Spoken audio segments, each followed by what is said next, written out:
महर्षि Arvind foundation एवं ethnic science foundation के द्वारा संचालित तत्वबोध भगवत गीता हिंदी के आज के व्याख्यान सत्र में आप सभी का हार्दिक अभिनंदन एवं स्वागत है। पिछले सत्र में हमने अध्याय 4 के श्लोक संख्या 24 तक का अध्ययन किया था। आज उससे आगे का अध्ययन रहेगा। तो मैं आचार्य रवीना जी से निवेदन करता हूं कि आगे के मंच संचालन के लिए वो आगे आए। हरिओम, धन्यवाद। और प्रार्थना के साथ आज के भगवत गीता के इस तत्व का हम चिंतन करेंगे, चर्चा करेंगे।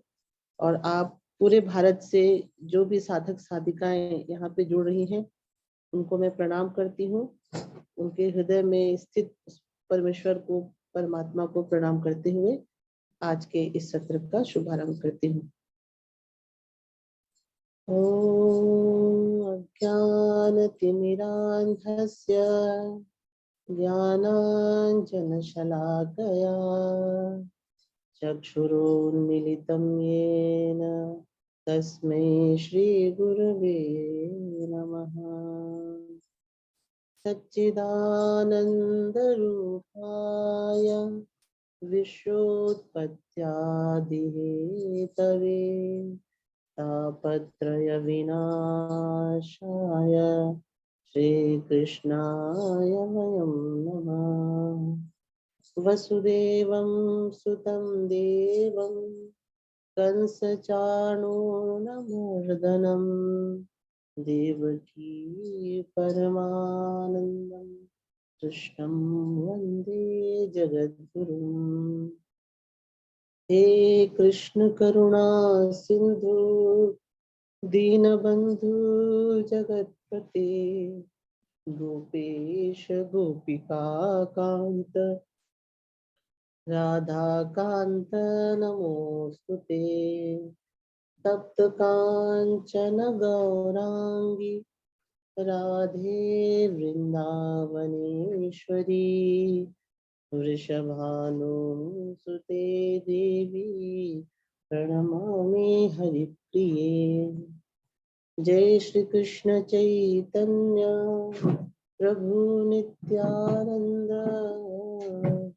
श्री अद्वैत गदाधर श्रीवासादि गौर भक्त वृंद। हरे कृष्णा कृष्ण कृष्ण हरे हरे, हरे राम राम राम हरे हरे।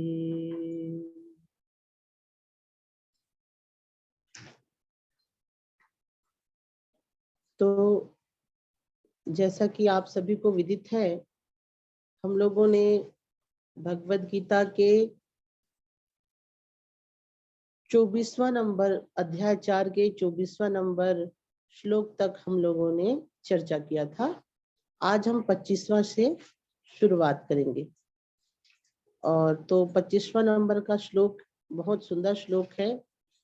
देवमेवा परे यज्ञं योगिनः पर्युपासते ब्रह्माग्नौ परे यज्ञं यज्ञेन एव प्रजुयति।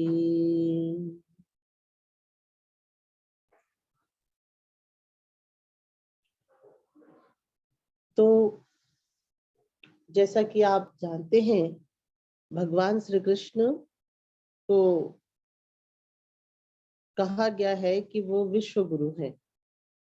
वो हम लोगों को सिखाते हैं कि किस तरीके से हमको जीवन जीना चाहिए, किस तरीके से हमको संसार में रहना चाहिए। भगवान श्री कृष्ण उल्लास के देवता हैं, आनंद के देवता हैं। भगवान श्री कृष्ण खुशी के देवता हैं। और इसी कारण हम देखते हैं कि बाकी जो देवी देवता ऋषि मुनि हमको उपदेश देते हैं, वो एक ही तरीके का देते हैं। आप पतंजलि का योग शास्त्र उठा के पढ़ लीजिए, तो आप उसमें केवल योग के ही बारे में बात करेंगे।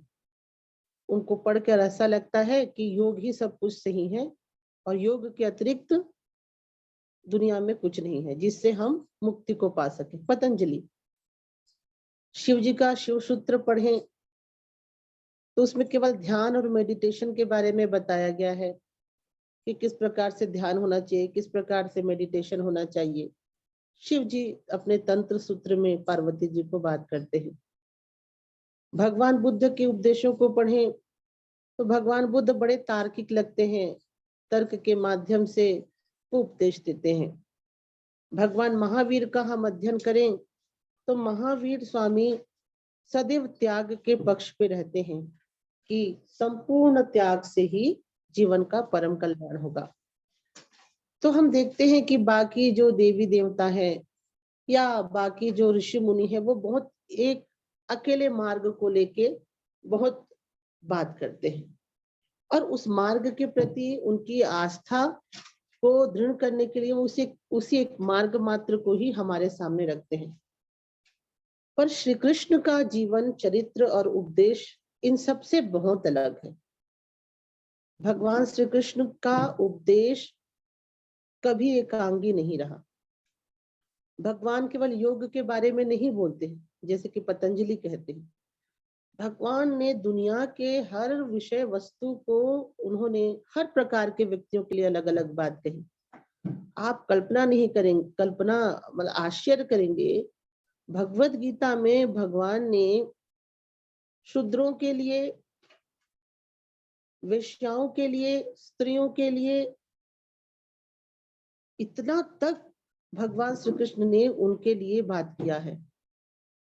ये हम बाकी भारत के किसी भी महापुरुष के जीवन में हम उतना सक्रियता के साथ नहीं देख पाते। इसी कारण भगवान कृष्ण को कहा गया है कृष्णम वंदे जगत गुरु, कि वो सारे आयामों को समझते थे, व्यक्तित्व के सारे आयामों को समझते थे। एक सन्यासी जब भगवान श्री कृष्ण के पास जाएगा तो वो उनके अनुसार उपदेश देते थे। जब अर्जुन उनके पास जाता था तो उनके अनुसार वो उपदेश देते थे। तो सब तरीके के उनके शिष्य थे और सब तरीके के मनोभावों को लेके भगवान श्री कृष्ण सब उनके हिसाब से उपदेश दिया करते थे। उनके जीवन को भी यदि हम देखें तो उनके जीवन में भी अत्यंत विरोधाभास है। कभी वो महर्षि संदीपनी के आश्रम में ज्ञान और तप का साधना करते हैं, तो कभी वृंदावन में गोपियों के साथ रास लीला रचाते हैं। कभी वो महाभारत के युद्ध में एक राजनीतिज्ञ के रूप में देखते हैं, तो कहीं पे वो रण को छोड़ के रणछोड़ बन जाते हैं। कहीं पे वो मथुरा की नगरी को अपने दादा को सौंपते हैं, तो कहीं पे माता यशोदा के लाठी को देख के डर डर के छिपते हैं। तो इस प्रकार से उनका जीवन था और उन्होंने अनेक अनेक आयामों को जिया, अनेक अनेक संदर्भों को जिया, अनेक अनेक व्यक्तित्व के साथ उन्होंने जीवन जिया।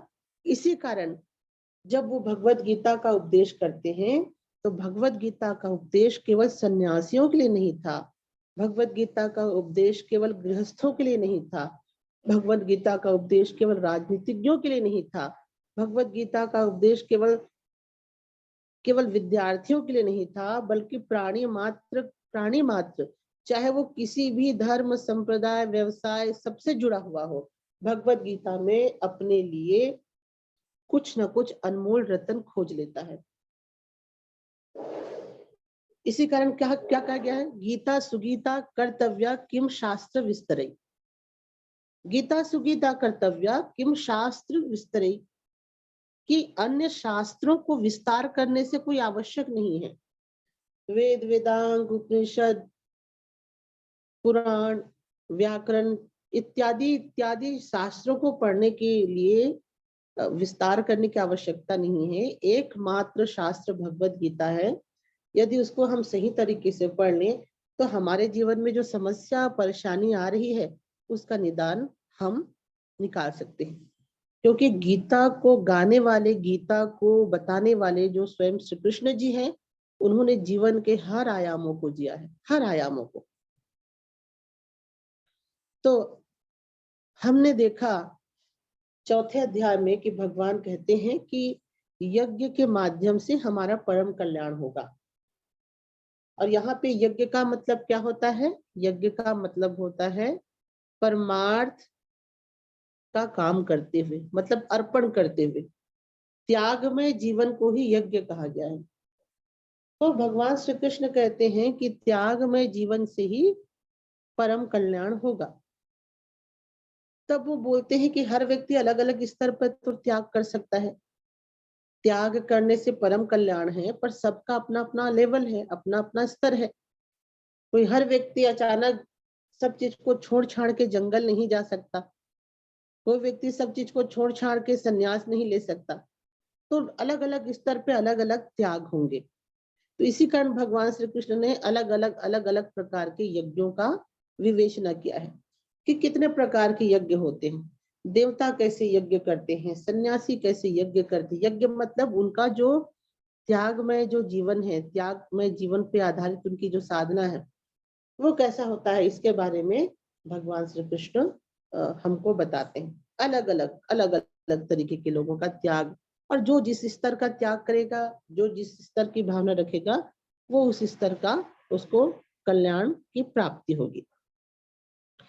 तो हम बात करते हैं हमारे श्लोक पे, जिसमें कहा है कि देवमेवा परे यज्ञम योगिनः पर्युपासते, ब्रह्माग्नौ परे यज्ञम यज्ञेनैवोपजुह्यति। इसका मतलब होता है कि देवताओं का जो यज्ञ है और देवताओं का जो यज्ञ है और योगियों का यज्ञ है वो बहुत अलग अलग है। भगवान कहते हैं कि जो देवता लोग जो यज्ञ करते हैं वो ईश्वर की प्रसन्नता के लिए करते हैं। तो उनका जो त्याग में जीवन है उसके पीछे है कि लोग प्रसन्न हो, जीवन में जितने लोग भी जुड़े हुए हैं वो प्रसन्न हो। तो इस तरीके से उनका यज्ञ में जीवन रहता है। वो प्राणी मात्र के कल्याण के लिए, ईश्वर की प्रसन्नता के लिए, ईश्वर की सेवा के लिए वो यज्ञ करते हैं, कर्म करते हैं। दूसरे स्तर का कर्म होता है योगियों का। योगियों के कर्म यज्ञ के बारे में भगवान बताते हैं कि जो योगी होते हैं वो किसी की प्रसन्नता के लिए कर्म नहीं करते हैं। भगवान कहते हैं कि योगियों के लिए जो स्वयं है और अग्नि है, दोनों में वो भेद नहीं देखते। वो बिल्कुल अपने ही स्वरूप का दर्शन करते हुए यज्ञ कर्म करते हैं। तो अब इसका मतलब क्या हुआ? इसका मतलब बहुत सरल और सिंपल है कि हम देखते हैं कि दो प्रकार के कर्मयोग करने वाले मनुष्य होते हैं। एक कर्मयोग करने वाले मनुष्य होते हैं जो लोगों की सेवा करते हैं, लोगों के कल्याण करते हैं और धर्म की साधना करते हैं। बहुत सारे लोग होते हैं, हॉस्पिटल खुलवाएंगे, दवाखाना खुलवाएंगे, पुस्तकालय खुलवाएंगे और गरीब बच्चों की सेवा करेंगे। तो उस सेवा के माध्यम से अपने धार्मिक साधना को आगे बढ़ाते हैं। क्योंकि जब हम सेवा करते हैं तो हमारा जो हृदय का दरवाजा है, हमारा जो हृदय है वो विशाल होना शुरू होता है। हम इस कारण संकीर्ण है क्योंकि हमारे अंदर सेवा की भावना नहीं है। तो जो देवता जब आध्यात्मिक साधना करते हैं तो उनके साधना में एक भाव रहता है कि हम साधना करते करते हम दूसरों की सेवा करें। इस भारत में एक बहुत बड़े संत हुए जिनका नाम था स्वामी विवेकानंद। वो एक बहुत सुंदर वाक्य कहते हैं, शिव भाव से जीव सेवा। शिव भाव से जीव सेवा, कि मनुष्य को, पेड़ पौधों को शिव मान करके, ईश्वर मान करके उनकी हमको सेवा करनी चाहिए, यज्ञ में जीवन जीना चाहिए। कई लोग कहते हैं कि जीव सेवा ही नारायण सेवा, कि जीव का सेवा करेंगे वो ईश्वर की ही सेवा है। तो इस भाव से जो साधना करते हैं वो देवताओं की श्रेणी में होते हैं, कि वो चराचर जगत में ब्रह्म को देखते हैं, और ब्रह्म के प्रसन्नता के लिए, ब्रह्म के सुख के लिए, ब्रह्म के लिए वो उनके लिए वो यज्ञ, उनके प्रति यज्ञ करते हुए वो अपने धार्मिक जीवन को, धार्मिक साधना को, आध्यात्मिक साधना को चलाते हैं। और दूसरे प्रकार के जो समूह होता है वह है योगियों का समूह। योगियों का समूह जीव को ब्रह्म मान के और अपने को अलग मान के सेवा नहीं करता। भगवान कहते हैं योगियों का समूह स्वयं को और उनको अभिन्न मानकर सेवा करता है। इसमें बहुत सूक्ष्म अंतर है। देवताओं की जो सेवा है उसमें वो अपने आप को सेवक मानते हैं, अपने आप को सेवक मानते हैं और अपने इष्ट आराध्य को मालिक मानते हैं कि हम उनकी सेवा कर रहे हैं। देवता वो लोग अर्पित करके सेवा करते हैं। पर जो योगियों की जो सेवा होती है, योगी सेवा करने वाले व्यक्ति को अलग नहीं मानते। वो समझते हैं कि मैं और उनमें कोई अंतर ही नहीं। एक अभिन्नता, अपने अभिन्नता के भाव से, एकात्मता के भाव से, हम एकात्मता बोलते हैं ना, एक ही हम आत्मा है, इस भाव से वो सेवा करते हैं। तो भगवान दोनों ही पक्षों के मार्ग का अनुमोदन करते हैं। वो कहते हैं यदि आप देव भाव से भी आप सेवा कर सकते हो, धर्म के मार्ग में भी जा सकते हो, जिसमें आप सेवक हो और आपका जो इष्ट है वो पूरे संसार में व्याप्त है। सिया राम मैं सब जग जानी, करहूं प्रणाम जोरी जुग पानी। कि भगवान श्री राम और माता जानकी ही पूरे विश्व में, पूरे संसार में व्याप्त हैं और मैं उनका सेवक हूँ, उनका दास हूँ, तो मैं उनकी सेवा के लिए मैं कर्म करूंगा। ये देवतुल्य व्यक्तियों का ये साधना का सूत्र होता है। और दूसरा सूत्र होता है परम वितराग सन्यासी योगियों का। उनका भाव कैसा होता है कि ये जो संसार है और मैं हूँ, दोनों में कोई अंतर नहीं। जो मैं हूँ वही संसार है, संसार हूँ जो मैं ही वही हूँ। ब्रह्मार्पणम ब्रह्मवि ब्रह्माग्नो ब्रह्मणाहुतम ब्रह्मेव तेन, सब चीज ब्रह्म है, मैं ही हूँ। अपने स्वरूप को ही देख करके वो आध्यात्मिक साधना करते हैं। वह भी भगवान कहते हैं कि वह भी परम कल्याणकारी है। वैसा भी आप साधना करो, उसकी भी भगवान छूट देते हैं। उसके बाद हम यदि श्लोक नंबर 25 को देखें तो उसमें क्या भगवान क्या लिखते हैं? 26वां नंबर पे, श्रोत्र आदानि इंद्रियाणि यन्ये संयम अग्निषु जुह्यति, शब्दानि विषयानन्ये इंद्रिय अग्निषु जुह्यति। भगवान आगे के श्लोक में कहते हैं कि चलो भैया, ये दोनों साधना को आप नहीं कर पाते। देवताओं के जैसे दुनिया को इष्ट और अपने को सेवक मान के सेवा नहीं कर पाते। यदि आप योगी की भांति अपने को और ब्रह्मांड को अभिन्न एकात्म मान करके सेवा नहीं कर पाते, तो भगवान तीसरा एक और मार्ग देते हैं। भगवान कहते हैं कि अपने इंद्रियों को, 26वां नंबर श्लोक में, कि अपने इंद्रियों को, वाणी को, अपने ज्ञानेंद्रियों को, कर्मेंद्रियों को संयम करके, संयमित रख के भी आप इस आध्यात्म मार्ग में बढ़ सकते हैं। तो संयम का भी भगवान मार्ग एक देते हैं कि अगर दोनों मार्ग आपसे ना हो सके तो आप अपने इंद्रिय वाणी को संयमित करो, नियंत्रित करो। इस मार्ग से भी आप उस परम तत्व तक जा सकते हैं। तो ये तीसरा मार्ग भी भगवान अनुमोदित करते हैं, क्योंकि भगवान जानते हैं कि सब अलग अलग उनके बच्चे हैं। सब बच्चों की एक कैपेसिटी नहीं होती है। आपके भी बच्चे होते हैं ना, तो आप देखते हो कि कई बच्चा का स्वभाव कुछ अलग होता है, कई को मैथ्स पसंद आता है, कई को बायो पसंद आता है, कोई बहुत आर्टिस्ट होता है, आर्ट उसको पसंद है। तो भगवान सबके लिए अलग अलग मार्ग बताते हैं। तो भगवान क्या कहते हैं? भगवान कहते हैं कि अपने इंद्रियों को, आदि को संयम करना चाहिए, और संयम के माध्यम से अपने को साधना में रत रखना चाहिए।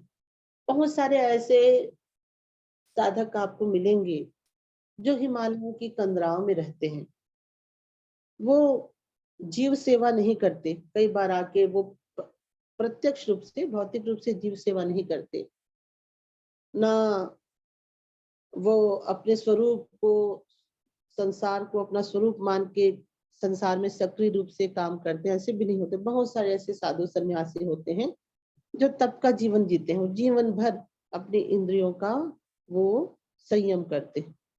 तो भगवान कहते हैं कि यह भी एक मार्ग है जिसमें हम इंद्रियों को संयम के माध्यम से हम उसको आगे बढ़ेंगे। संयम के माध्यम से हम इस मार्ग में आगे बढ़ेंगे। तो इस प्रकार से हम देखते हैं कि यह भी तीसरा मार्ग भगवान ने बताया। भगवान इसमें कहते हैं कि योगी जन समस्त इंद्रियों को संयम रूप अग्नि में हवन किया करते हैं, और दूसरे योगी लोग शब्दादि समस्त विषयों को इंद्रिय रूप अग्नियों में हवन किया करते हैं। उसके बाद भगवान 27वां नंबर में एक और मार्ग का वो हमको अनुमोदन करते हैं। सर्वान् इंद्रियाणि कर्माणि प्राण कर्माणि चापरे आत्म संयम योगाग्नो जुह्यति ज्ञान दीपते। जो चौथे प्रकार के योगी जन है वो इंद्रियों की संपूर्ण क्रियाओं को, प्राण की समस्त क्रियाओं को ज्ञान से प्रकाशित आत्म संयम योग रूपी अग्नि में हवन किया करते हैं। तो ये थोड़ा सा 26वां नंबर और 27वां नंबर का श्लोक है, ये संयम के बारे में बताता है। 28वां नंबर में भगवान एक और मार्ग की संस्तुति करते हैं। द्रव्य यज्ञा तपो यज्ञा योग यज्ञास्तथा परे स्वाध्याय ज्ञान यज्ञाश्च यतः संशीत व्रता। भगवान 5वें मार्ग का अनुमोदन करते हैं कि कई पुरुष द्रव्य संबंधी यज्ञ करने वाले हैं, तो कितने लोग तपस्या संबंधी यज्ञ करने वाले हैं, कितने लोग योग रूपी यज्ञ करने वाले हैं, कितने लोग अहिंसादि तीक्ष्ण व्रतों से युक्त यत्नशील पुरुष स्वाध्याय रूप ज्ञान यज्ञ करने वाले हैं। तो ये समस्त प्रकार के साधनाओं के बारे में भगवान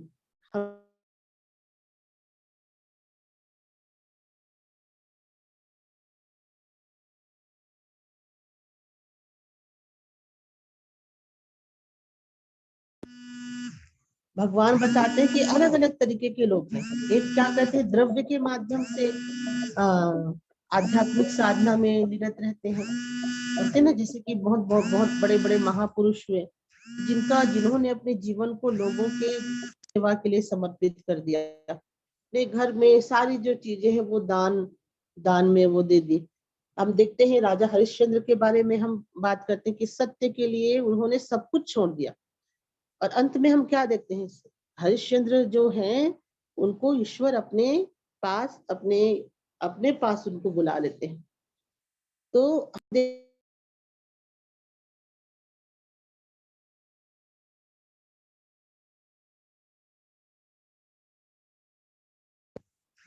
वह भी एक साधना है।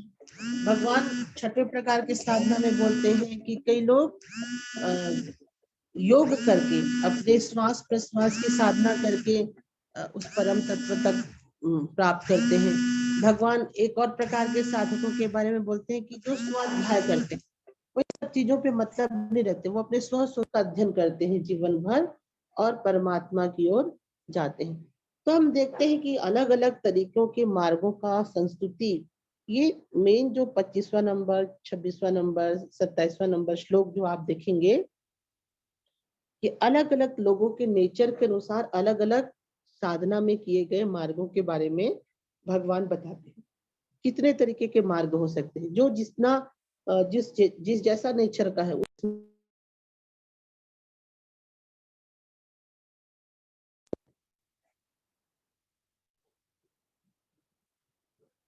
तो इस कारण क्या करना चाहिए? भगवान क्या कहते हैं कि जो जिस स्थिति पे खड़ा है, जो जिस स्थिति पे है, वहीं से अपनी साधना को स्टार्ट करना चाहिए। अगर किन्हीं को तप करने का मन नहीं करता, इंद्रियों का संयम करने का मन नहीं करता, सन्यासी बनने का मन नहीं करता, तो वो दान करे। द्रव्य संबंधी यज्ञ की बात 27वें नंबर में श्लोक में कहा भगवान ने, 27वां नहीं शायद 28वां नंबर। द्रव्य संबंधी जो यज्ञ है वो भगवान 28वां नंबर श्लोक में कहते हैं कि वो दान दें, दान के माध्यम सेवा करें। कई लोग दान के माध्यम से भी सेवा करते हैं, बहुत बड़े दानी होते हैं। और किन्हीं का मन हुआ वो नहीं कर पा रहे हैं, तो अपने आपके इंद्रियों का, ज्ञानेंद्रियों का, कर्मेंद्रियों का निग्रह करें। वह भी एक प्रकार की साधना है। उस साधना के माध्यम से भी वो जा सकते हैं। जैसे हमारे जो जैन धर्म के साधक होते हैं, वो इंद्रिय निग्रह पर बहुत कठोर होते हैं। यहाँ तक कि वो मुंह पे एक पट्टी भी बांधते, इतना तरीके से अपनी इंद्रियों का निग्रह करते हैं। वह भी एक मार्ग है। भगवान श्री कृष्ण कहते हैं कि वो भी नहीं कर सकते तो योग की साधना करो। प्राणायाम इत्यादि जो योग हुए, श्वास प्रश्वास की क्रिया है, उस माध्यम से भी आप आत्म तत्व तक पहुंच सकते हो। ये भी भगवान कहते हैं। भगवान कहते हैं कि अगर ये भी नहीं कर पा रहे हो तो स्वस्वरूप का अध्ययन करो, स्वस्वरूप का चिंतन करो। यह भी एक मार्ग है कि स्वचिंतन के माध्यम से भी आप उस स्तर तक पहुंच सकते हो। भगवान कहते हैं कि वो भी नहीं कर सकते भैया, तो तुम एक काम करो कि पूरे विश्व को ईश्वर मानो, इष्ट मानो और अपने आप को सेवक के भाव से साधना करो। जैसे हनुमान जी की साधना थी, वैसा करो। वो भी नहीं कर सकते तो एक सन्यासी की भांति साधना करो कि अपने आप को और विश्व को एक मानो, एकात्म मानो और उस तरीके से साधना करो। तो हम देखते हैं कि बहुत बहुत प्रकार के साधना संदर्भों का भगवान अनुमोदन करते हैं, व्यक्ति के रुचि और व्यक्ति के स्वभाव के अनुसार। शिव महिम स्तोत्र में एक बहुत सुंदर श्लोक है।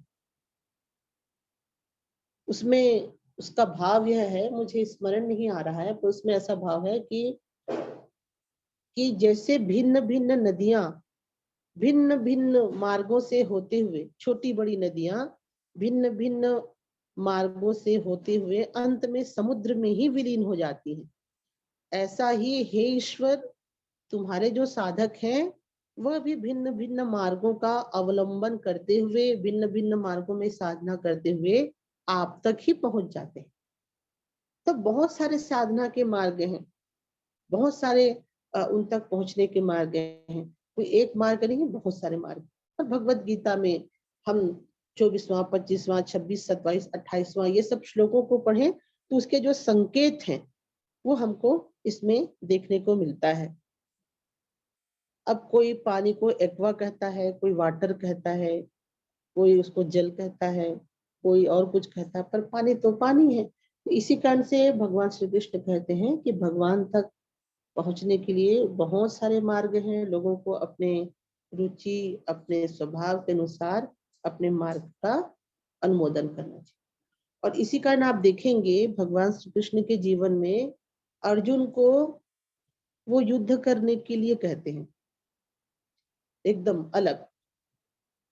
और वहीं हम क्या देखते हैं, गोपियों को वो क्या कहते हैं, गोपियों को कहते हैं कि आप यहाँ पे प्रेम का साधना करो वृंदावन में। वो बिल्कुल उनके अलग मार्ग की स्तुति करते हैं। विदुर इत्यादि, विदुर को क्या कहते हैं कि आप जंगल में जाके साधना कीजिए। तो वो विदुर अपने अंतिम समय में जंगल चले जाते हैं। भगवान श्री कृष्ण के परम मित्र थे उद्धव। उद्धव को भगवान श्री कृष्ण युद्ध करने के लिए नहीं बोलते, जंगल जाने के लिए नहीं बोलते, उनको ज्ञान की साधना करने के लिए बोलते हैं। श्रीमद् भागवत में 11 स्कंद आप पढ़ेंगे तो उसमें कितना तत्व ज्ञान के बारे में उद्धव को बोलते हैं। और जब उनकी ज्ञान परिपक्व हो जाती है तो उद्धव को, एक ज्ञानी भक्त को, वो भक्ति का ज्ञान प्राप्त करने के लिए वृंदावन भेजते हैं। तो हम क्या देखते हैं, सभी उनके मित्र हैं, सभी उनके परिचित हैं, पर सबके लिए जो साधना पद्धति भगवान श्री कृष्ण ने बिल्कुल अलग अलग कहा। और कई बार तो उनके साधना पद्धति में बड़ा विरोधाभास है। आप भागवत में देखिए कि उद्धव भी भगवान श्री कृष्ण के परम भक्त हैं। उद्धव को और भगवान श्री कृष्ण को तो एक अंश कहा जाता है। वो इतने तल्लीन थे उद्धव कि वो भगवान कृष्ण में स्वयं को परमात्मा में स्वयं को विलीन कर लेते थे। वो आत्मज्ञानी महापुरुष थे। और वही वृंदावन की गोपियां ग्वालिनी जो गाय चराती थी, दूध दूहती थी, उनकी साधना पद्धति बिल्कुल अलग थी। और हम सब जानते हैं कि जब दोनों का मुठभेड़ होता है, उद्धव का और गोपियों का, आप सूरदास जी का भ्रमर गीत पढ़िए तो दोनों एक दूसरे के मार्ग की अत्यंत निंदा करते हैं। गोपियां उद्धव जी के ज्ञान की निंदा करते हैं, तो उद्धव जी गोपियों के जो अनियंत्रित भावनाओं का निंदा करते हैं कि आप लोगों की भावनाएं अनियंत्रित हैं, आप लोग जबरदस्ती इमोशनल होते जा रहे हो, आप लोग पागल हो। भ्रमर गीत में तो उद्धव जी गोपियों को कहते हैं कि गोपियां तुम लोगों को चाहिए कि तुम कोई अच्छे वैद्य से अपना दिमाग का इलाज कराइए। ये क्या कृष्ण कृष्ण रट रहे हो, रो रहे हो। तो हम देखते हैं कि कई बार उनके मार्गों में बड़ा विरोधाभास था। उद्धव और गोपियां लड़ती हैं, घंटों तक लड़ाई करती हैं कि हमारा मार्ग श्रेष्ठ है, हमारा मार्ग श्रेष्ठ है। पर दोनों के गुरु कौन थे? दोनों के गुरु तो भगवान श्री कृष्ण थे। और यदि हम उद्धव को, गोपियों को और अर्जुन को खड़े कर दे जो महाभारत के युद्ध में जीत रहे हैं, तब बताइए और कितना भयंकर युद्ध होगा। अर्जुन तो भगवत गीता का ज्ञान पाया था, तो वो तो सीधा बोलने लगता है ये सब तो क्या है भाई, तुम युद्ध में आओ, हम युद्ध करें, आतिताइयों को मारें, संसार में शांति की स्थापना करें। अभी तो संन्यास लेने का समय नहीं है। अर्जुन का ज्ञान बिल्कुल अलग तरीके का होता। पर हम देखें कि तीनों के जो गुरु थे भगवान स्वयं श्री कृष्ण थे। तो इसी कारण से श्लोक नंबर 24, 25, 26, 27, 28 जो हम अभी चर्चा कर रहे हैं, इसमें हम बिल्कुल अलग अलग मार्गों के बारे में भगवान अनुमोदन करते हैं, बताते हैं इतने तरीके के मार्ग हैं, तुमको जो जिसमें रुचि आए उसमें चलो। कई लोग होते हैं, हम अपने साधकों को भी देखते हैं, कई साधक होते हैं वो हिंद राष्ट्र के काम के लिए उनके पास कई बार दैनिक साधना के लिए भी समय नहीं रहता, वो राष्ट्र के काम में समर्पित हो जाते हैं। कई साधक ऐसे होते हैं जो घंटों घंटों मंत्र जप का घंटों घंटों अनुष्ठान करते हैं। तो हम देखते हैं कि लोग और सभी गुरुजी को प्रेम करते हैं, सभी गुरुजी सभी से प्रेम करते हैं, बात करते हैं। बस यह है कि हम जो भी मार्ग चुने, जो भी मार्ग में हम आगे बढ़े अपनी रुचि और स्वभाव के अनुसार, उस मार्ग में हम निष्ठा के साथ रहें, हम दूसरे के मार्ग से प्रभावित ना हो। और हम यही करते हैं। हम 3 महीना भक्ति का मार्ग का अवलंबन किए, हमको पता चला कि हमारी सहेली तो योगा करने जा रही है, क्या बैठती है और श्वास को खींचती है, श्वास को अंदर करती है, बाहर करती है और बोलती है कि मुझको तो दिव्य ज्योति का दर्शन हो रहा है। अब वो भक्ति वाला का दिमाग फिर जाता है। अब ये बोलता है कि ये भक्ति व्यक्ति को छोड़ूं, थोड़ा सा योगा में मैं भी चले जाऊं। अब वो योगा में चला जाता है 3 महीने के बाद। अब वो भी श्वास प्रश्वास की क्रिया कर रहा है, योगा कर रहा है, पंचभूत की साधना कर रहा है, चक्रों की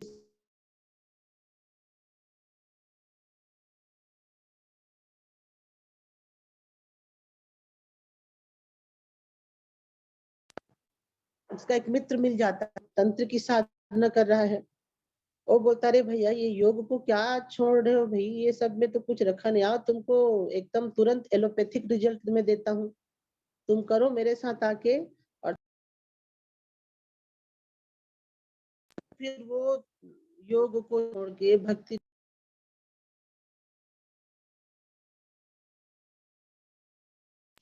तंत्र का मार्ग कर रहे हैं एक ऐसे सन्यासी से परिचित हो जाते हैं जो समाज सेवा के माध्यम से साधना कर रहे हैं। जैसे रामकृष्ण मिशन है, आर्य समाज है, ये लोगों की सेवा करके समाज सेवा के माध्यम से साधना करते हैं। वहां के सन्यासियों को आप देखेंगे तो गरीबों रोगियों की सेवा करते हैं।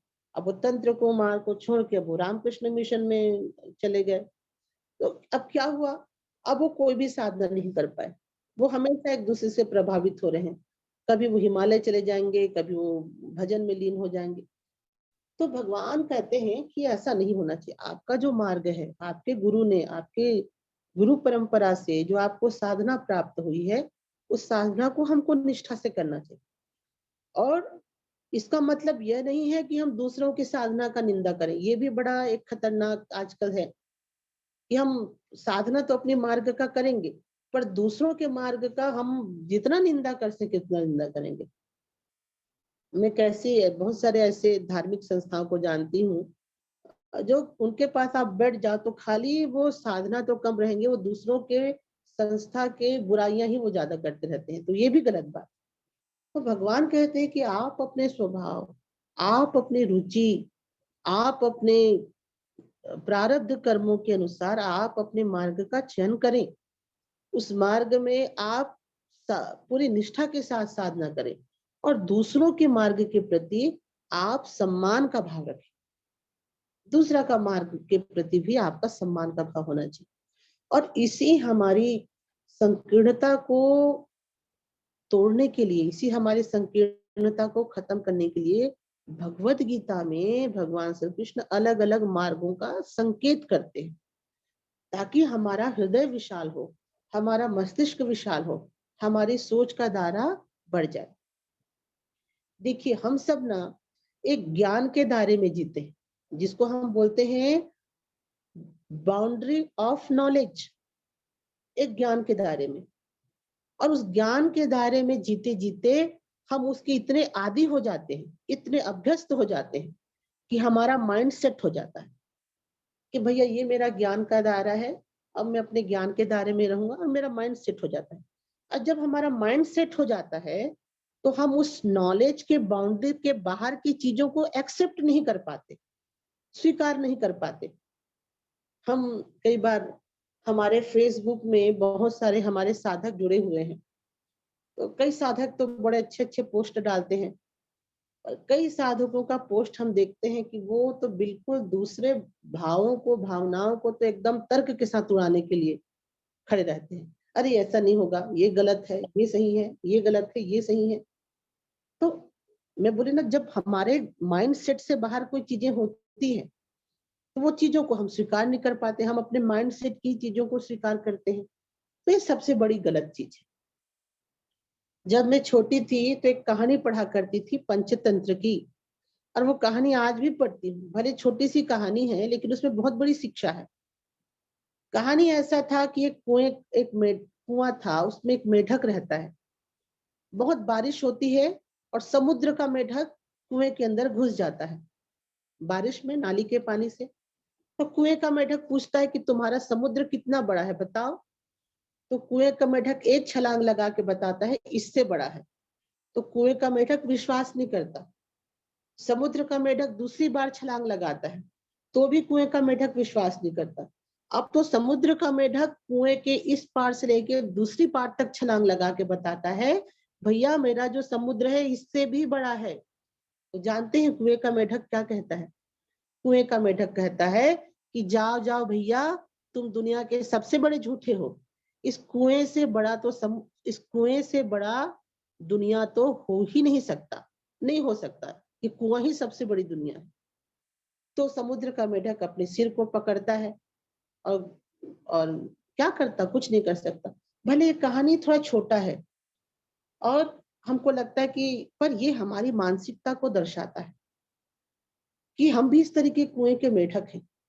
हम थोड़ा सा क्या ज्ञान की, हम थोड़ा सा आत्म स्वरूप की चर्चा करने लगे तो हम तो भक्तों का बुराई करना शुरू कर देते हैं। अरे भैया क्या कंठी माला पहन के बैठे हो, आओ हम अपने आत्म स्वरूप का दर्शन कराते हैं। तो कोई कंठी माला वाला भक्त होगा, वो योगी को बोलेगा, अरे भैया ये तुम क्या कर रहे हो, कृष्णार्पणमस्तु, सब तो कृष्ण है, समर्पित करो।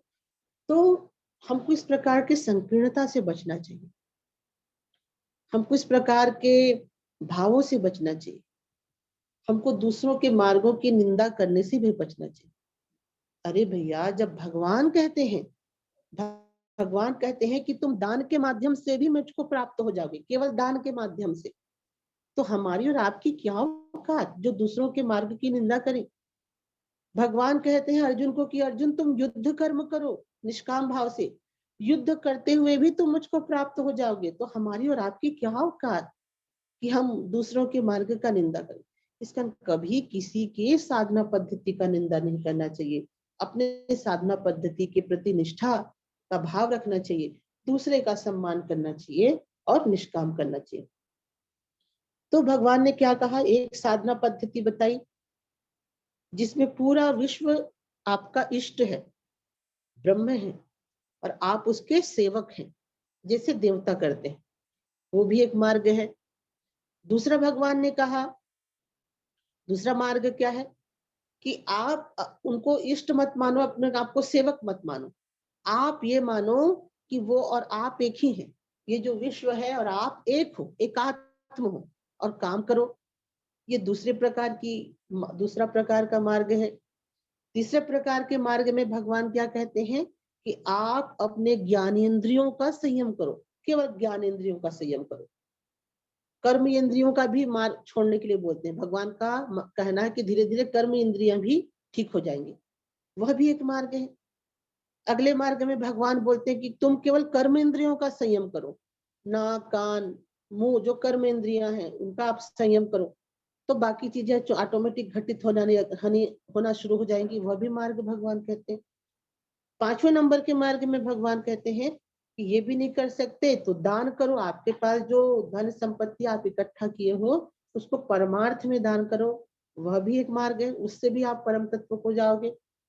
भगवान कहते हैं कि ये भी नहीं कर सकते तो आप योग की साधना करो। योग का मतलब है वो जो श्वास प्रश्वास पे जो ध्यान केंद्रित करते हैं, वो साक्षी भाव की साधना करें, वो नहीं कर सकते तो उससे भी तुम मुझको प्राप्त होगे। वो भी तुम नहीं कर पा रहे हो तो स्वाध्याय का मार्ग करो, आत्मचिंतन। स्वाध्याय मतलब स्वयं के स्वरूप का चिंतन करो, वह भी तुम्हारे पास एक मार्ग है। और अर्जुन को क्या बोलते हैं, तुम तो युद्ध ही करो, तलवार लो, भाला लो, धनुष चलाओ, उससे तुम आगे बढ़ोगे। तो भगवान जानते हैं कि अलग अलग मार्ग हैं, अलग अलग लोगों के लिए अलग अलग मार्ग का इस दुनिया में लाया गया है। तभी तो हम दुनिया में डाइवर्सिटी क्यों है, कितना डाइवर्सिटी, फूल अलग, पत्ते अलग, हर मनुष्य का रंग अलग, चेहरा अलग, ये पूरी सृष्टि का जो विस्तार है वो सारा अलग। पूरे सृष्टि में डाइवर्सिटी है, विविधता है, तो हमारे धर्म के मार्ग में क्यों विविधता नहीं रहेगा, क्यों उसके बहुत सारे ऑप्शन नहीं होंगे, बहुत सारे ऑप्शन है। और ये तो मैंने कहा कि ये तो बहुत है। आप जैसे जैसे भगवत गीता को पढ़ते जाएंगे आपका हृदय और दिमाग और खुलता जाएगा। देखिए भगवत गीता को व्याख्या करने के लिए बहुत 2-3 तरीके की व्याख्या हुई है। एक बहुत शास्त्रीय ढंग से व्याख्या हुई है, शास्त्रीय ढंग से, शास्त्र सम्मत चीजों को ही भगवत गीता में लो फिर बाकी को उड़ा दो। ऐसे भी बहुत सारे जो पंडित हैं वो उन्होंने इसकी व्याख्या की। पर आप भगवत गीता का व्याख्या ऐसे ही आप पढ़ के ही आपको समझ में आने लगेगा कि भगवान जो है किस मार्ग के बारे में कैसे किस तरीके की बात कर रहे हैं। और निश्चित रूप से भगवत गीता को पढ़ने के बाद आपका जो हृदय है, मस्तिष्क है, वो जरूर विशाल हो जाता है। दूसरों के मार्ग के प्रति, दूसरे मनुष्यों के प्रति, दूसरों के दूसरों के भावों के प्रति एक कृतज्ञता और सम्मान की भावना भी हमारे अंदर आ जाती है। कई बार ऐसा होता है कि हम दिखावे में दूसरों के भावों को बहुत सम्मान देते हैं, पर अंदर से इतना कट्टर रहते हैं कि भले ही हम बोले भैया ये अच्छा है अच्छा है, पर अंदर से हमारी कट्टरता इतनी भरी होती है कि हम अंदर से सोचते हैं कि वो मार्ग गलत है। तो अंदर से भी हमको लिबरल होना है, सहिष्णु होना है, उदार होना है, बाहर से तो हमको रहना ही है। इस तरीके से भगवान इन सब मार्गों के बारे में स्तुति हमको करते हैं। आगे भगवान 19वां नंबर श्लोक में क्या कहते हैं, अपाने जुह्यति प्राणम प्राणे पानम तथा परे प्राणापान गतिरध्वा प्राणायाम परायणा। ठीक है, अब यहाँ पे भी भगवान है वो बिल्कुल अलग बात बोलते हैं। अब वो बोलते हैं कि अपने प्राणों को संयम को पूरा, मतलब प्राणायाम के बारे में बोलते हैं कि भैया ये तुम नहीं कर पा रहे तो केवल प्राणायाम के माध्यम से भी तुम उस परम तत्व तक पहुंच सकते हो। तो है ना उनके मार्ग में कितना वैरायटी, कितना वो हमको बताते हैं। तो हमको भी जो हमको परंपरा से जो मार्ग प्राप्त हुआ है, जिसमें आपकी रुचि है, जिसमें आपकी निष्ठा है, ऐसे मार्ग का हमको अनुसरण करना चाहिए, पालन करना चाहिए, निष्ठा से साधना करना चाहिए। और जिस भी मार्ग से हम आगे बढ़ेंगे, अंतोगत्वा हम उसी परमात्मा की ओर हम आगे बढ़ेंगे। और यही भगवत गीता का आदर्श था, यही भगवत गीता का प्रमुख संदेश है। और इसी कारण तो हम कहते हैं ना, हमारा देश विविधताओं का देश है।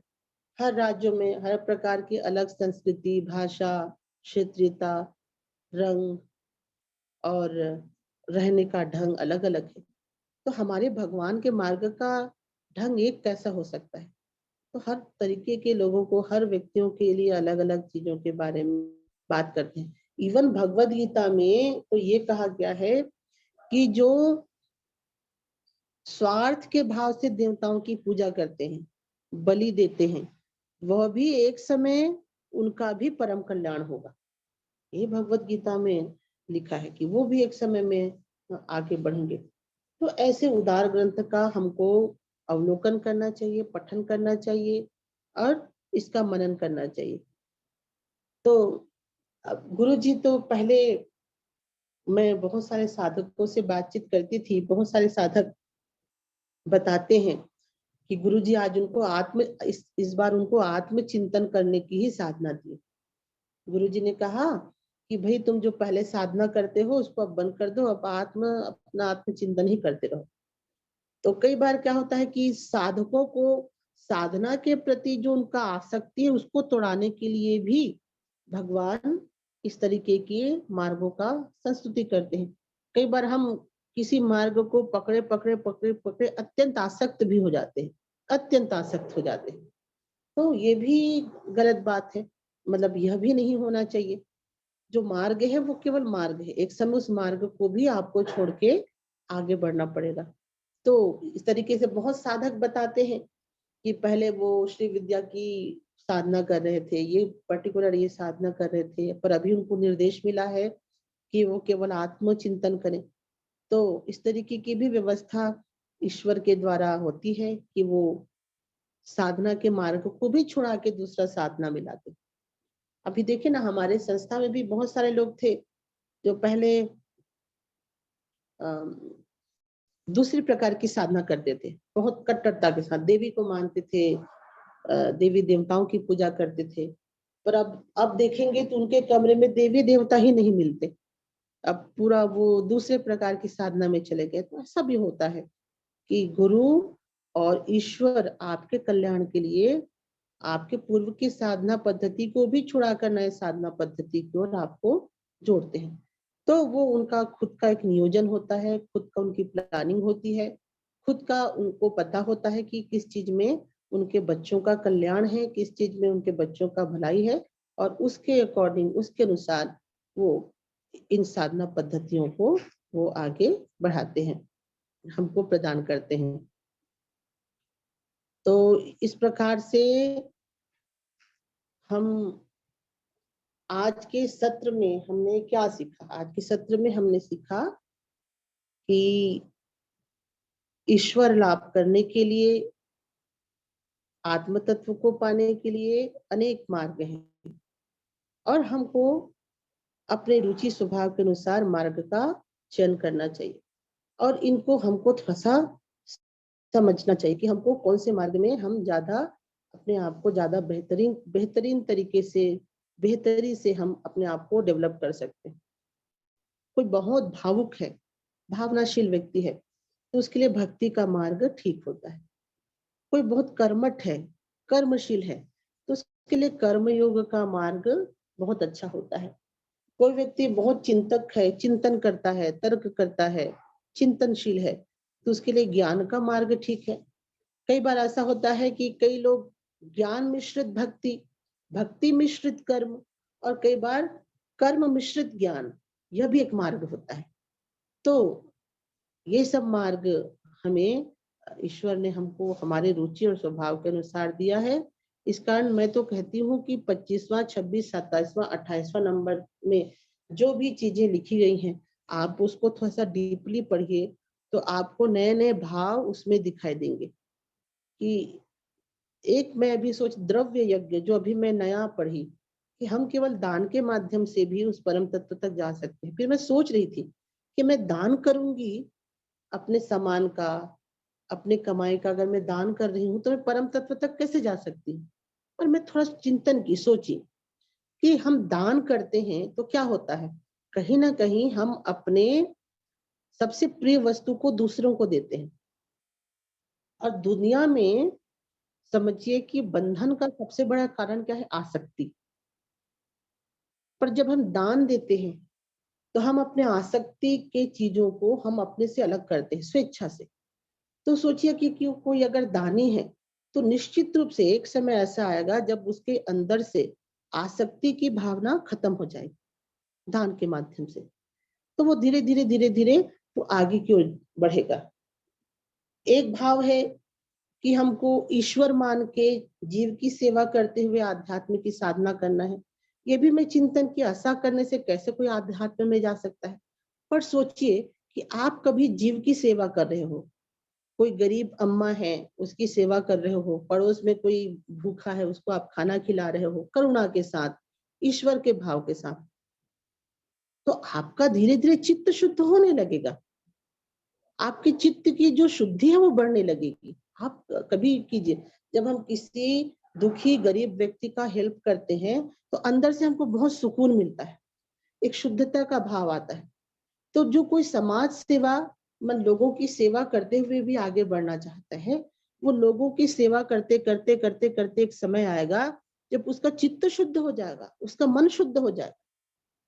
और जब मन की शुद्धि हो जाएगी, चित्त की शुद्धि हो जाएगी, तो वही तो लक्ष्य है।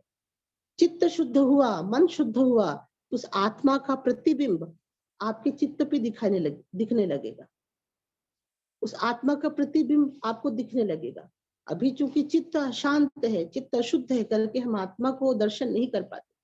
और सेवा के माध्यम से करते करते जब, अच्छा, सेवा से अहंकार भी टूटता है। ये तो गुरु जी बार बार बोलते हैं कि बेटा कि आप जितना सेवा करोगे आपका अहंकार उतना ही गलेगा। अब ये बात समझ आता है, भगवान ने कहा कि ईश्वर मान के, ब्रह्म मान के, सेवा के भाव से तुम काम कर सकते हो। तो देखिए, हम किसी की सेवा करेंगे करेंगे, वो हमको चार बात सुनाएगा, फिर भी हम सेवा कर रहे हैं, और इस तरीके से हमारे अहंकार का गलन हो जाएगा। और जैसे ही अहंकार टूटा, वहीं तक तो पहुंचना है। अहंकार ही तो है जो हमको परमात्मा के दर्शन के लिए रोक रहा है। अब इस अहंकार को आपको मिटाने के लिए सेवा का मार्ग चुनना पड़ेगा। आप किसी बुजुर्ग की सेवा कीजिए, आप उस बुजुर्ग की आप सेवा कीजिए, देखिएगा आपके अहंकार को कितना चोट पहुंचता है। एक घर में कोई बुजुर्ग है, आप बेचारा प्यासा है, आप उसको पानी लेके जाके दोगे, तो पानी तो आप दोगे, लेकिन पानी देती वो तीन बात आपको सुना देगा। अरे, इतना समय, कोई पानी लाने का समय है, समय पे नहीं ला सकते क्या? आपको लगेगा कि मैं तो इनको पानी ला के दिया, ऊपर से मेरे को डांट दिया, फिर भी मुझको सेवा करना है। तो आपके अहंकार को चोट किया, कहीं ना कहीं आपको बुरा फील कराया, फिर भी आप लगे हो। तो धीरे धीरे एक अच्छा होने का, एक बड़ा व्यक्ति होने का जो अहंकार है, वो धीरे धीरे धीरे धीरे धीरे धीरे खत्म होने लगा। मुझको याद, एक सन्यासी थे, वो गरीबों की बहुत सेवा किया करते थे। तो उनका नियम ही था कि गरीबों को खाना खिलाना। साईं बाबा का शायद मंदिर था, उसमें वो पुजारी थे।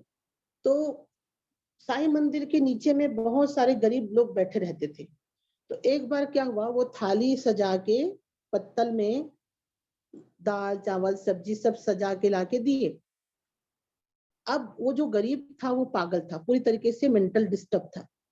अब जैसे ही महात्मा ने उनके पास वो खाने का सामान ला के रखा, वो जो पागल इंसान उसको पकड़ता है और डायरेक्ट उस महात्मा के चेहरे पे मार देता है और बोलता है कि तू मेरे को खाना देगा, तेरा क्या औकात जो मेरे को खाना दे रहा है। अब वो तो पागल था, महात्मा जी ने उनके लिए खाना लाया और वो खाने को उनके ही चेहरे पे वो फेंक दिया। अब महात्मा जी का इतना बड़ा जो टैग था कि मैं महात्मा हूँ, कहीं ना कहीं इस घटना से वो जो अहंकार है इस तरीके की घटना से धीरे धीरे धीरे धीरे धीरे धीरे कम होना शुरू हुआ। तो यदि हम सेवा के भाव में भी आगे बढ़ते हैं तो उसमें भी समय समय पे ऐसी घटनाएं घटती हैं, ऐसी चीजें होती हैं जो हमारे अहंकार को धीरे धीरे धीरे धीरे कम करता है। अब देखना कि जो भी सेवा भाव में काम करता है बहुत ही पोलाइट हो जाते हैं, बहुत ही विनम्र हो जाते हैं। दुनिया के सारे दोषारोपण, दुनिया के सारे ब्लेम, दुनिया के सारे चीजों को सहते सहते वो अपने अहंकार को इस तरीके से घटा लेते हैं कि उनको कोई चीज का असर ही नहीं होता। अब उन्होंने कभी साधना नहीं किया, केवल लोगों की सेवा की। तो हम देखते हैं कि सेवा के माध्यम से भी हमारे अहंकार का नाश होता है और जब अहंकार खत्म हुआ तो वही तो सब कुछ है। तो आप ऐसे हर एक एक चीज का चिंतन कीजिए कि कैसे इंद्रियों के संयम से हम जा सकते हैं, कैसे ज्ञानेंद्रियों के संयम से भी हम ईश्वर तक जा सकते हैं, कैसे दान के माध्यम से हम जा सकते हैं, कैसे सेवा के माध्यम से हम जा सकते हैं, कैसे प्राणायाम करके हम जा सकते हैं। जब आप इस पे चिंतन करेंगे तो एक बहुत बड़ा गहरा रहस्य, बहुत बड़ी गहरी चीज हमको वहां पे दिखाई देगी। और यही गहरी चीज ही तो हमारे लिए जरूरी है, यही गहरी चीज हमको आगे तक ले जाता है। तो कोई भी मार्ग खराब नहीं है, सारे मार्गों की अपनी अपनी विशेषता है और सभी मार्ग कहीं ना कहीं हमको उस आत्म तत्व परमात्मा तत्व की ओर हमको ले जाते हैं। और इसी कारण से हमको क्या करना चाहिए, अपने मार्ग में निष्ठा से रहना चाहिए, पर दूसरों के मार्ग की निंदा नहीं करनी चाहिए, उनका सम्मान करना चाहिए, उनको प्रोत्साहित करना चाहिए, क्योंकि भगवान ने सबके लिए अलग अलग मार्गों की संस्तुति की है, अनुमोदन किया है। और यही ईश्वर के प्रति हमारी एक सच्ची श्रद्धा होगी, उनके मार्गों के प्रति, उनके ज्ञान के प्रति हमारी एक श्रद्धा होगी। तो आज के सत्र में हम यही चर्चा करेंगे और अगले सत्र में हम कोशिश करेंगे कि नया श्लोक ना लें। अब इसमें से हम एक एक मार्ग का थोड़ा सा और भी ज्यादा चिंतन करें कि इस मार्ग से कैसे हम परमात्मा की ओर जा सकते हैं। अगले बार जब चर्चा का सत्र होगा तो हम चाहेंगे कि इसी विषय पे चर्चा हो कि हम किस तरीके से अलग अलग मार्गों को चुन करके हम उसमें भी निष्ठा का मार्ग करके हम उसको चलेंगे। हमको एक कहानी भी याद है ना कि वो वाल्मीकि जी का कहानी था, उनको नारद जी ने राम राम नाम दिया, वाल्मीकि जी राम बोल नहीं पाते थे, वो तो मरा मरा बोलते थे। तो मरा मरा मरा मरा करके ही वो उनको वो मुक्त उस अवस्था तक पहुंच गए। तो ये तो हम बहुत सारे उदाहरणों को हम अपने ही पुराणों में शास्त्रों में हम देखते हैं कि कैसे एक सामान्य व्यक्ति भी आ, अपने साधना के माध्यम से, गुरु ने जो उनको साधना बताया है उसके माध्यम से वो ईश्वर का दर्शन किए, ईश्वर तक गए, आगे बढ़े, आगे चले। तो आज के सत्र में हम अगले सत्र में इसी पे ही चर्चा करेंगे, दूसरे श्लोकों पे हम थोड़ा बाद में जाएंगे। पर आज से हम जरूर ये ठाने कि हमको हमेशा दूसरों के मार्ग का सम्मान करना चाहिए और अपने मार्ग के प्रति निष्ठा रखना चाहिए। अब हर मार्ग का और डीपली हम बात अगले बार में करेंगे।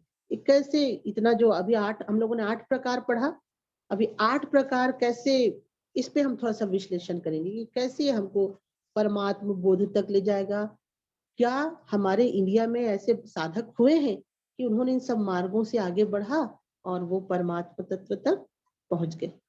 तो समय चूंकि खत्म हो रहा है, तो मैं प्रार्थना के साथ आज के सत्र का यही शुभारंभ करूंगी और अगले बार आपका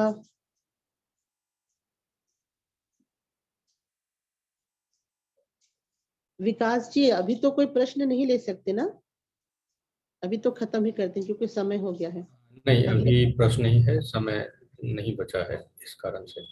जी, तो अगले बार हम इस चीजों पे और गहन चिंतन करेंगे। तो एक नियम है, नियम के अनुसार हमको चलना पड़ेगा। अगले बार हम चर्चा करेंगे। तो प्रार्थना से आज के सत्र का समापन करते हैं। ओम पूर्णमिदं पूर्णात् पूर्णमुदच्यते पूर्णस्य पूर्णमादाय पूर्णमेवावशिष्यते। ओम शांति शांति शांति।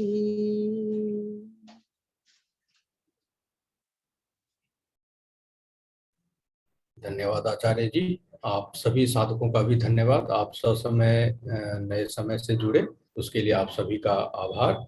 आप सभी का दिन शुभ रहे। हरिओम।